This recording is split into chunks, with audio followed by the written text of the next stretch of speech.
let's look at the possible boxing stance variances arriving from the fifth position. Okay, why feet? You'll see in a moment why the feet are so important. First of all, let's put the feet at the shoulder level. Okay, so my feet are at the shoulder level, more or less. I don't know, about 30 centimeters between one and another one, approximately. So that's good. Now I will step backwards or forwards, is as you please. I like to step backwards. Just a step, right? Just a step, just a normal step, more or less 70 centimeters. This is more or less balanced. Is anything wrong with this stance? Not really. A lot of high-level athletes will adopt this stance. Feet pointing more or less between 0 and 30 degrees, and the back foot is pointing 90 degrees. Why? Because you see that if I am just pointing with both feet at 0 degree, my hips and my shoulders are completely squared. By now we all agree that staying squared is not a really good idea, all right? So we want to stay diagonal. So if I'm to looking at the extreme, that would be one of the extremes, right? The first extreme would be my legs pointing towards my opponent, which is a no-go, and the other extreme would be one of my legs pointing, the front leg pointing at my opponent, and the back foot, or back foot actually, front foot, and back foot pointing 90 degree with regards to my opponent. That's one of the extremes. What is the problem with this stance? Not a real problem. I have to reckon that this is a pretty widely adapted boxing stance by a lot of high-level fighters. Floyd Mayweather comes to my head, but he's not the only one. Canelo Alvarez also a very similar stance has. I can think of Lomachenko. Some of the best fighters out there in the world, they adapt this stance, and there's nothing really wrong with it. We will see in a moment quick that you have to do a couple of nuance adjustments, but the rest is actually very good. Why? Because your protection is very much enhanced over here, because of your shoulder is really well protecting you. So everything, all the punches coming from the front, but also the punches coming from the side, you duck them very well, you slide them very well. Actually, this is a pretty solid stance in terms of protection. When it comes to movement, it's not bad. The only problem I have with this stance is when you need to move inwards and backwards because of the foot. You see that I need to create leverage with my back foot to move inwards.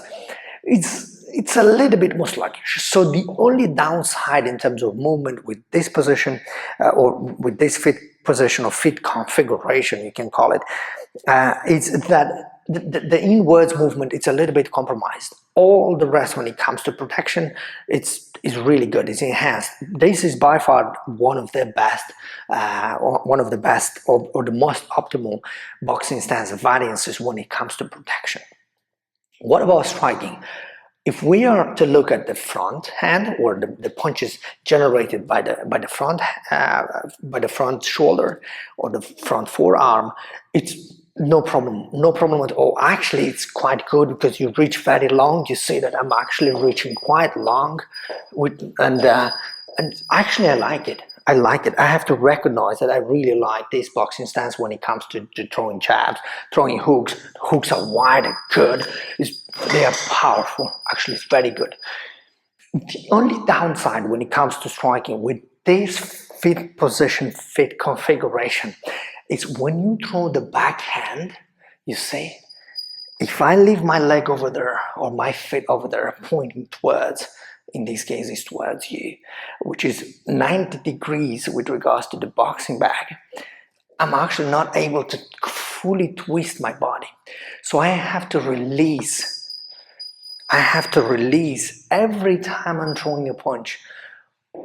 Can it be a problem? Yes, if you forget about releasing. Actually, it can be that you put so much stress on your meniscal and your inside knee. So the inside side of the knee, it's suffering a lot of stress. However, if you train yourself to travel every time you throw a punch, to travel, to release the heel, right?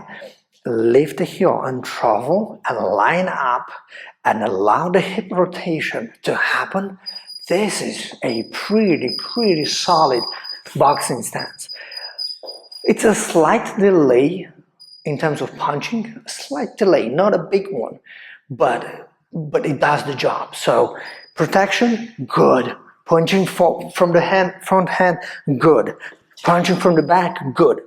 You have to remember to release the leg. Otherwise, I don't see any real big problem with this boxing stance variance. I personally like to keep my fit position 30° to 30° for actually two reasons. The first reason is defending the low kicks.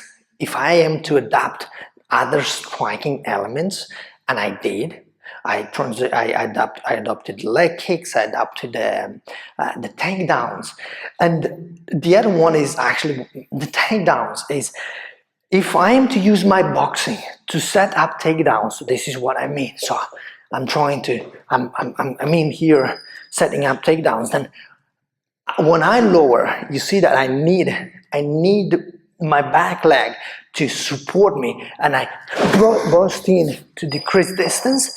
So I have a much bigger explosion because of the back leg. You see, the back leg is pointing forwards and is catapulting me towards my opponent faster, so I can decrease distance faster. If this is possible too, it's not that it's impossible. However, I feel that it's not the same travel. Physically, it's not the most optimal way to do it. It's possible to do it from this fit position configuration, but I like the 30 to 30° because everything is optimized. Protection-wise, I gave up just a little bit. In terms of striking, I don't need to travel the leg as much. Look, if my back foot is pointing towards you, in this case, 90°, then I have to travel. It's a big travel. If I'm already placed at 30° more or less with the back foot, with regards to my target, in this case is the bag, then I don't have to travel that much. It's a small adjustment, right? If I need to decrease distance, it's a small adjustment too. So it's just my personal experience and opinion.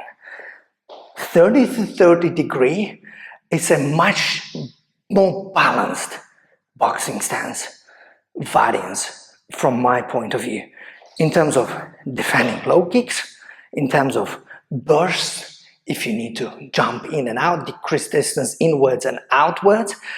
Does it give a little bit on protection? Yes, just a tiny bit, but it does increase other things, including striking. It's faster. It's just a preference. The very big recommendation is hips have to be diagonal, and when looking for the ideal boxing stance, to keep a little bit of leg room in between your feet, right? Not to start with your feet together, just at the shoulder level, step backwards, and then look for what is the best fit position for you. For me, 30 to 30°. This is what I like for obvious reasons. Good for taking low kicks, good for bursting in and out, and I like it because I don't have to every time adjust a big deal when I'm striking with my backhand. It's almost there, so now it's just small adjustment. It's all lined up. But if you prefer the 30 to 90° more or less fit position configuration, no problem with that. I don't have a problem. It's all up to you. That was our chapter number 3, a complex A lot to talk about, a lot to digest, a lot to think of, but it's a must. It's very important. It's very underrated. It's not talked enough, in my humble opinion, especially when you jump into the boxing gym. It's not really talked. And that, I think, is very important to talk about the importance of your feet position, the importance of your hips with regards to the target, and explain you why. Explain you why do you need it, and the reason why you need to think about your hip position, shoulder position with regards to your opponent is because you will have three underlying problems to solve, which are actually the three fundamental pillars of boxing, which is movement, protection, and striking. And if you don't understand what do you need the boxing stance for, you will most certainly have it wrong, or you will forget to do small adjustments and understand when to do what and for what reason. That is the reason why we had to dive in so much depth and detail, and I tried my best to make you understand why a boxing stance in the first place and what impact a boxing stance variance will have on your boxing, and especially if you want to use your boxing to integrate other combat sports.